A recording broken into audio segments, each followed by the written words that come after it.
We got Vick Green in the building. Oh, snap. Vick, what up? What's up? What's going on? Promoter Vick Green, Post Boxing, and right now you have a big card happening on Fight TV. I want to talk about that, man. How'd you land your deal with Fight TV? I know that's something that promoters on your level are definitely needing, and for your fighters, they will be even more happy to fight on your cards now that you have live streaming, and Fight being such a familiar boxing app in the boxing game, man. How'd that deal come about, and how happy are you? I'm real happy. Man, this is a plan I had like coming like when we kind of got into the pandemic. You know, they had the bubble and everything with the Top Rank, but it was just like, yo, if they had another platform, because you know we got PBC, Dazn, ESPN. It's like I think like the whole boxing world is like revolves around that. I'm like, yo, we need another outlet. You know what I mean, for the independent guys. And, you know, Albert, you know, we was with Top Rank, you know, the situation with that, because, I started off as the promoter. Then when, you know, we brought Top Rank in, I went down to the manager. So, like, you know, we independent now. So, you know, me and him, you know, we kind of doing our own thing right now till we get everything figured out. And I was just like, you know, he's a guy that people like to see him fight, you know what I mean? Regardless of, you know, what the narrative they try to push, oh, he's a boring fighter. But when you really go back and watch Albert's fights, it's like, man, how did he do that? You know? So, you know, I reached out to Fight TV. Well, we had a mutual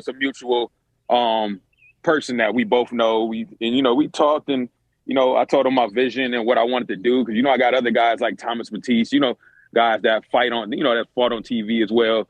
And I got some undefeated guys and national champions and stuff like that. So I just told them what I wanted to do, and they liked the idea, and they said, let's go with it. So this is going to be the first one. You know, I got another date early March, which I had like the main event on. That was a pretty good one. And I said, we're just going to keep going, you know, until and see where it takes us. But we still going to push it, you know, like it's a big card, like we at the State Farm Arena, you know, he's going to keep moving. You know, like I say, everything can't be revolved around 3 promotional companies. You know, we have to keep moving forward, you know, if we're going to make boxing great. No, absolutely, Vic. Obviously, these days you see more and more fighters choosing to go their separate route, choosing to be independent or co-promote, things of that nature. You know, you've been taking those cars down to Atlanta for a while now. What was the vision behind it? You know, because obviously we've seen Tango go down there, we've seen Shakur go down there, but you've been doing it for some years now. What was the vision behind it into taking your cards and your fighters down to Atlanta, you know, basically Black Hollywood? Right. Well, initially it was supposed to me and About Billions. We did the first show. We did the show together because it was like, all right, we're going to do this show. Then we're going to bring Adrian down to State Farm. And then, you know how that situation is, kind of what Adrian was going through that situation. So it didn't work out. So it ended up being, they ended up putting Tank down there, which I kind of was on the outs of that one because, you know, that's Mayweather Promotions. So that's how I initially started. But I know the market down there. You know, I work in the music business. So, you know, I was living in New York, and I used to have to come down there and go to, you know, a lot of stuff down there. And I just kind of, you know, made the connections with people, and I just kind of know how Atlanta works. So I found I needed a couple pieces down there, like as far as fighters. And when I found them, that's when we just start running. And, you know, like I said, it's a success now. You know, anybody come down to Atlanta, come down to my shows down there. It's, you know, it's an event. You got celebrities, and never no telling who's going to be there. But most importantly, good fights.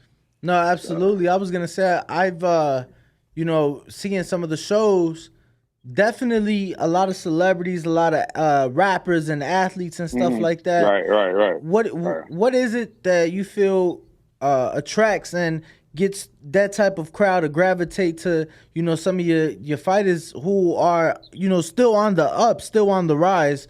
What is it about your guys that, you know, you think attracts those type of names? Or do you think it's do you think it's just personal relationships that those guys have, that your guys have? Yeah, it's a combination of both. What I look for in fighters is, I mean, you definitely got to be able to fight, but I want to build stars.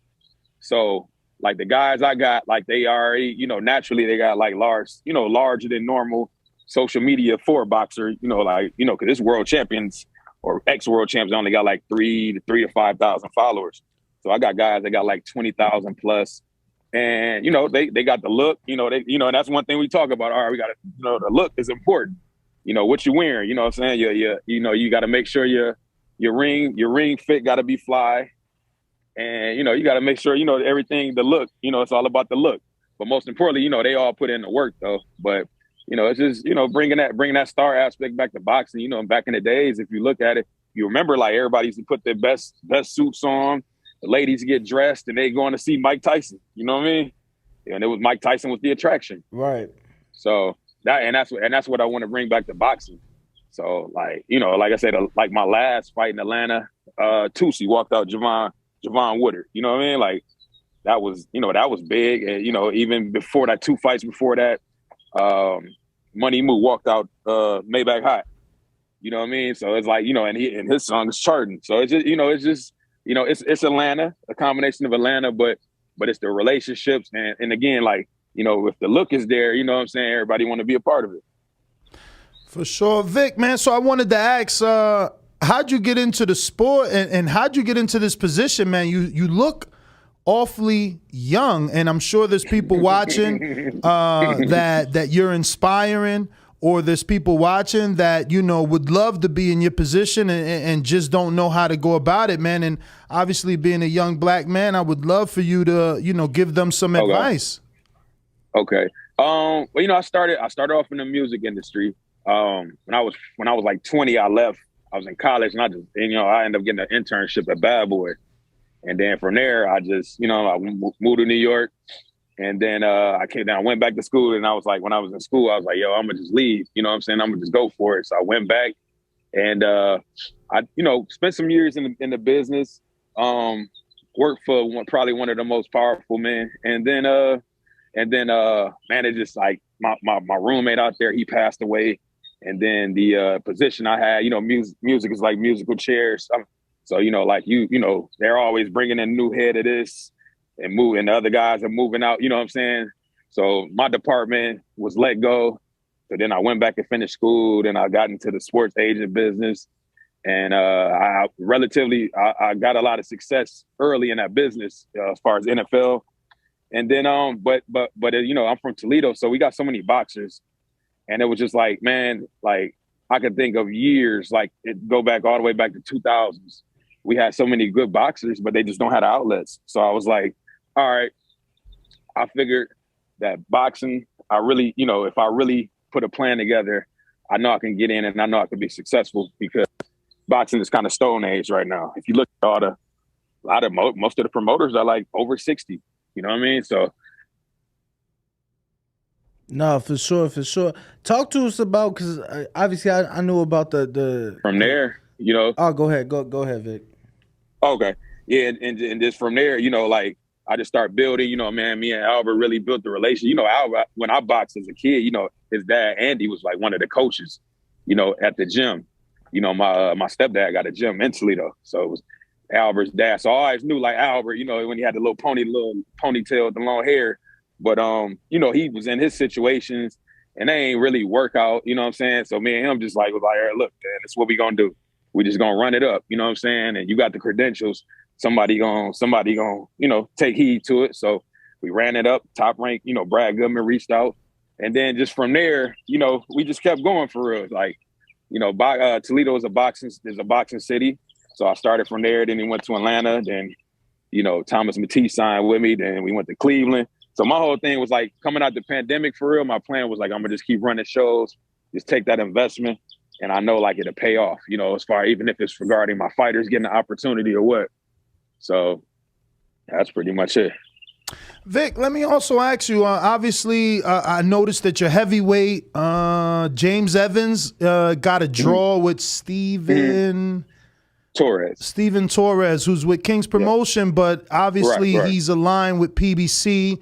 We had Albert Bell on the show, and he was saying there might be some things on the table with PBC. So as a young manager, Today we're talking about these rumors circulating the PBC and, boxing fans, the Twitterverse, social media likes to believe that PBC is broke. As a person that is doing business with them, do you foresee them going out of business in the next 12 to 24 months?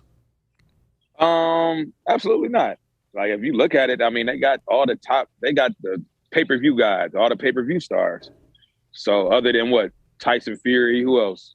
And that's as far as like Americans. It's impossible. Because like, just from a business standpoint, if I'm in a situation where I keep losing money, I'm just gonna drop a lot of the fighters and just keep the top guys and just run them. You know what I'm saying? But I mean, they got Gervonta and Earl Spence, like they got the pay-per-view guys. So I mean, I don't see it even being possible. If you can sell out an arena, like Earl sells out the Dallas, the Dallas Stadium, the numbers on that, like as far as gates on top of pay-per-view, like regardless of what he paying them, like they have to, it's impossible for them to make money. So I don't see that happening. So you don't have any fear of taking your fighters to the PBC if there's an opportunity for either of them? Nah, absolutely not. Absolutely not. Al Heyman from Cleveland. So, I'm from Toledo, me from Toledo. So, if I got an opportunity to work with him, because I feel like it went Don King to Al Heyman, and I feel like I'm next. You know what I mean? So it's damn, I hope that comes true. I'm gonna have that audio, man. I'm next. Don King, Al Heyman, I'm next. Nah, you know what I'm saying? So Ohio, the Ohio promoters, but yeah, it's like I said, we ecstatic, for the opportunity. Like I said, we still weighing options too. We definitely want that Chris Colbert fight, but at the same time, man, I mean, let's be honest. Like, so why y'all not in Vegas, man? He about to fight. I know. Damn, is that Albert fight Saturday? Albert Damn. Y'all needed to be in the stands, jump in the ring, man. That's the third time that they called us. You know what I mean? Like, we got to call somebody from PBC.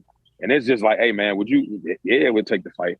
Like, we not ducking nobody at 130 because, let's be honest, man, we know the gym talks. They come back and tell us, everybody, what you think about Albert Bell? Hey, that's not a smart fight for you. You know what I mean? Like, they all know. And if we go down the line of people that he'd have been in the gym with, sparred with, like undefeated, guys, like, and it's like, and it's one-sided. So someone from PBC reached out to you, is what you're saying, for a potential Chris Colbert Albert Bell fight? Yeah. And that was matter of fact, I'm gonna tell you this. When we was at Top Rank, like they was even trying to make that fight. Top Rank tried to make that fight. You know what I mean? So then that's when Albert, like, kind of went on the internet like, damn, what's up? Like with Chris Colbert. And then after we left Top, we split from Top Rank, somebody, the same person reached out. So can you explain from a manager's perspective what went wrong? Because you guys were with Top Rank. I mean, you have the Shakurs, the Valdez, the Herrings, Framptons. I mean, even Gabriel Flores Jr.'s, Velez. I mean, the 130s and 135s, obviously not 135, but, in and around, the people from 126 to 130 were always, Navarrete over there. Like, why couldn't you guys get a named fight? What do you think? I don't know. I don't know because they don't want the smoke. Like, simple as that. So it's the fighters. Are you saying it's the fighters not accepting? It has nothing to do with the promotional company. Managers, absolutely. Yeah, I got relationships with guys. A guy told me, "Look, man, we not fighting Albert Bell. If we got to fight Albert Bell, it's got to be for over 100,000." Another guy said, "I'm not fighting Albert Bell unless it's for a world title." And these are ranked guys. It's me talking to their managers. Like it's you know what I mean? Like it's crazy. So let me ask you, was Albert Bell, Gabriel Flores financially not $100,000 fight? No, it wasn't. Nah, I mean, nah. But the thing was, the dad was in the comments after Albert beat Andy Vince, is like, oh man, Gabe will smoke him. He was talking, like Albert not no guy that's gonna be in comments saying, oh, we beat him or nothing like that. he a humble guy. He gonna say, he just gonna comment, thank you, everybody. But nah, it's his dad, and it's some people in his team. So I said, okay, all right. Well, I reached out. I told Brad, hey, look, they talking, so we'll fight them. But again, that gym talk, the dad, this is people in their gym. They down in Houston. Hey, what y'all think about us fighting Albert Bell? Oh no, you don't want to do that. So they talk themselves out of it. They talk, and that's common in boxing. We gonna talk crazy, and then when it's time to get down to it, nah, we cool. Vic, obviously Gabe Flores Jr., he lost for the first time as a professional, lost in his last fight. He's fighting next week. What'd you make of the fight? Obviously, that's the fight I know you guys wanted. I know Albert Bell's name was brought up when Gabe they needed a late replacement. Nothing came of it. What'd you make of it seeing that in the last fight? Was it kind of like, yeah, that's what would have happened had he fought Albert? Pretty much. It would have been one-sided. And they knew that. Like, like I said, they did all the talking, and that was that. But because we even, reached out. Like, his dad, when they was doing all the tongue wrestling, his dad DM'd Albert, hey, call me. You know what I mean? So I'm like, all right. So he sent it to me. I'm like, all right, we'll call him. We called him. Oh man, we brought in a sparring partner, you know what I'm saying? That's similar to the other guy. So, we want to keep it that way. And that's what that was. Okay. So, yo, I gotta ask, because obviously you got your show in Atlanta at the Georgia International Convention Center this weekend, Saturday night. You have your show, but I have to ask, because I didn't notice yesterday when we had Albert on the show. You guys, yourself and Albert, y'all push him as 20-0, right? Mm-hmm. He had a when Robert Easter did his first title defense in Toledo, he won the fight. But you know how when a fight is a swing bout, they can switch the rounds up. They switched the rounds up. So that fighter's team went to the commission and complained about it, and the commission made it a no contest. Okay. So, yeah, and I'm just like, man, this is like, that was crazy, because it's like, come on, man, that's everybody know that in boxing. I see that now. It says, due to contract violation of scheduled rounds. Yeah, and that was months after. Yeah. Oh, wow. Like, the crazy part is we didn't even get a chance to dispute it or nothing like that. It was just a decision made. So I mean, it is what it is, though. You know what I mean? Like, he can't take his win. You know what I mean? Just because it's on paper. You can't take that win away from him, because he fought up. He had to fight a guy that was 3-1. He was 6-0, and he had to fight up 2 weight classes. just to make it happen. So can't take that win away. Oh from him. That fight was at 140. He did. Yeah, he did move up 2 weight classes. Wow.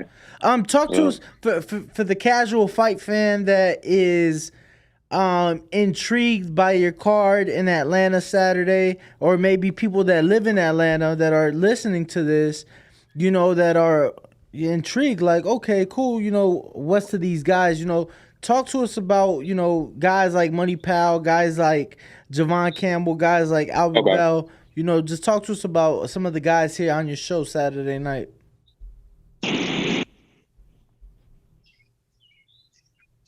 Okay, hold on 1 second.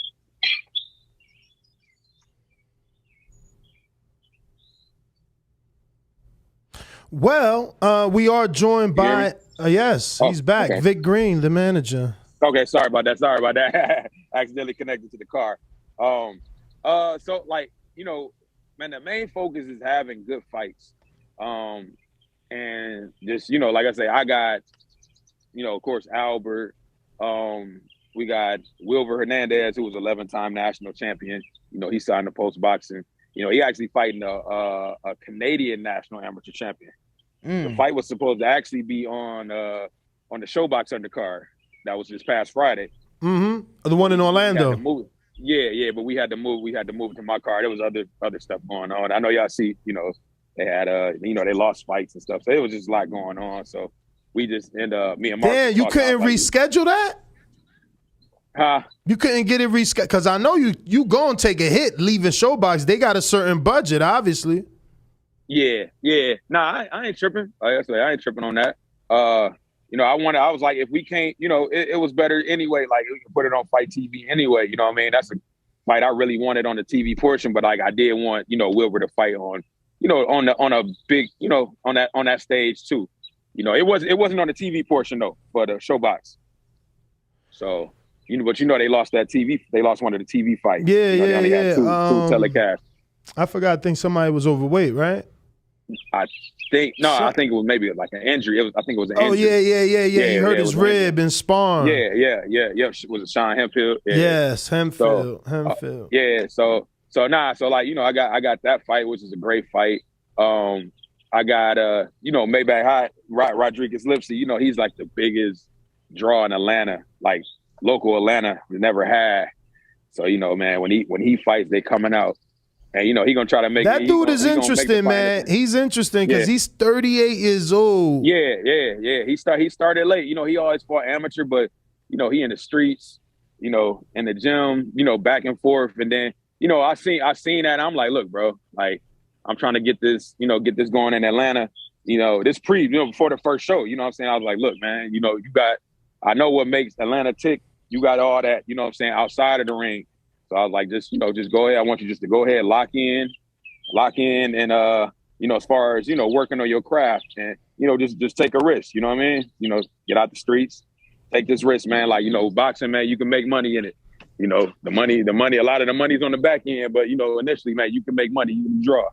So he went with it. You know what I'm saying? He was with it, and it's been successful.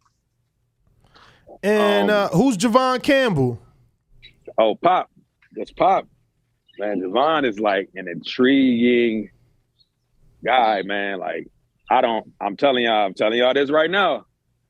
Javon is going to be world champion at 122 pounds. Remember, save his audio. Save the audio. He never fought at 22, champ. Well, one fight. Yeah. No, that's because how hard it is to get the low guys now.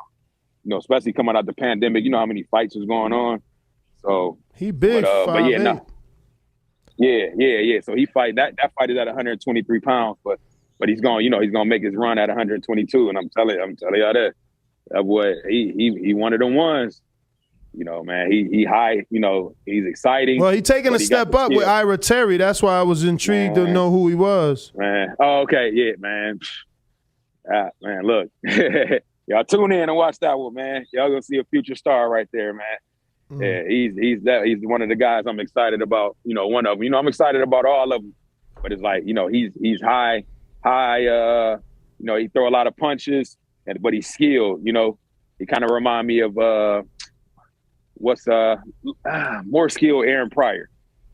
Just throw a lot of punches, and he know when to go toe to toe, and he know when to move around, and just box. He can fight on the inside. They'll say he the future. Definitely the future. Did you have any conversations with Levy's after the fight? Because I know,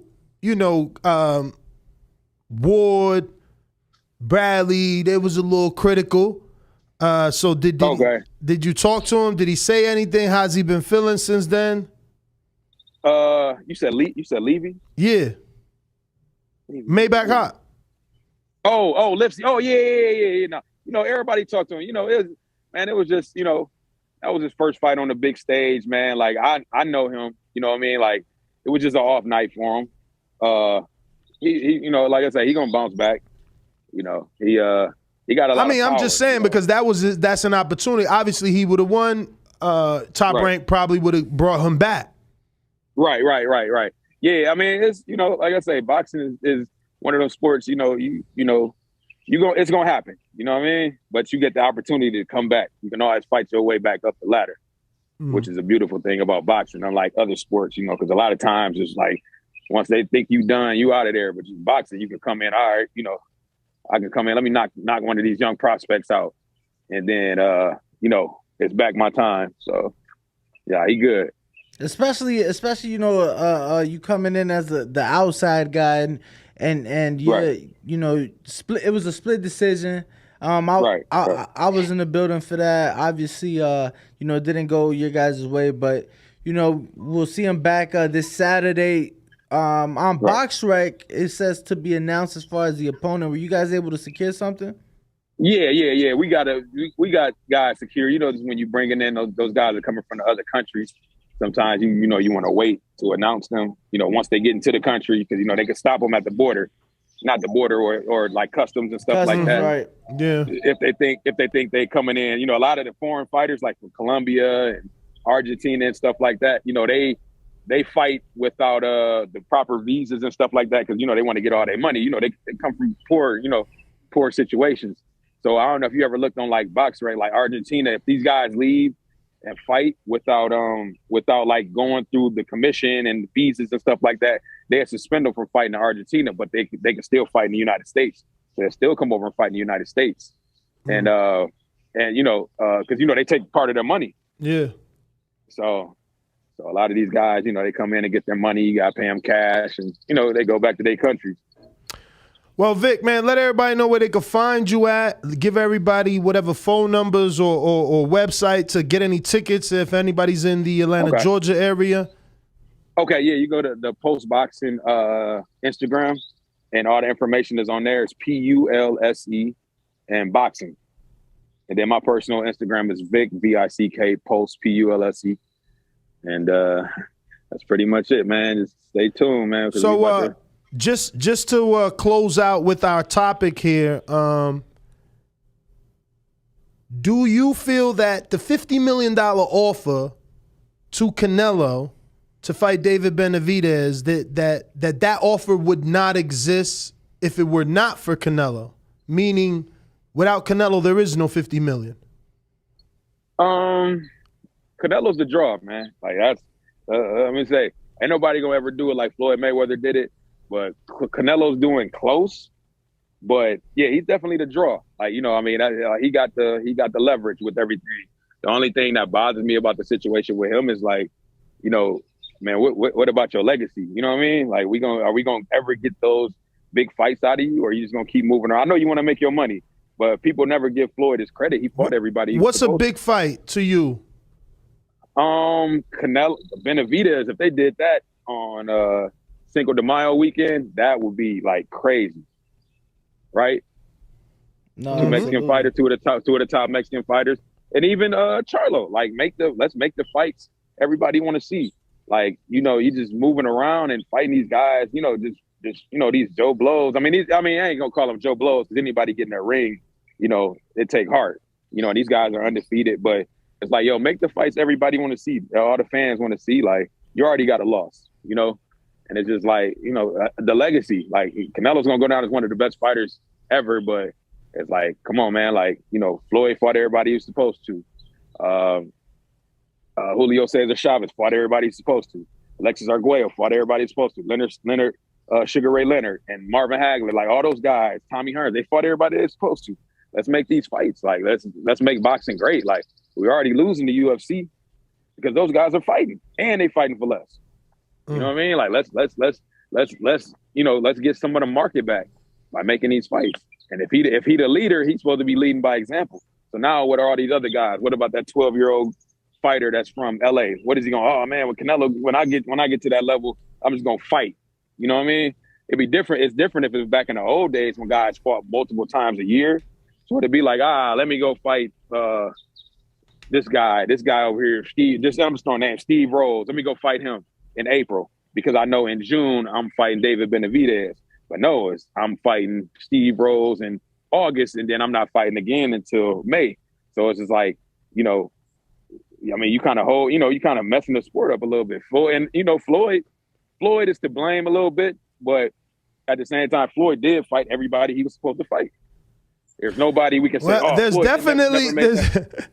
definitely a fraction or a big fraction of people that's going to disagree with you that Floyd fought everyone he was supposed to fight. But I gotta let you go, man. We got our next guest in studio. Okay. But I do appreciate you coming on the show as always, Vic, man. And after Saturday, we'll get you and Albert Bell on to talk about all the wins and do the victory lap. And he's scared 130s, yeah, because we ain't ducking no smoke at 130. They know that. After Saturday, we'll see. I mean, hopefully Colbert gets the win and Albert gets the win, and we can make that happen. I like that fight.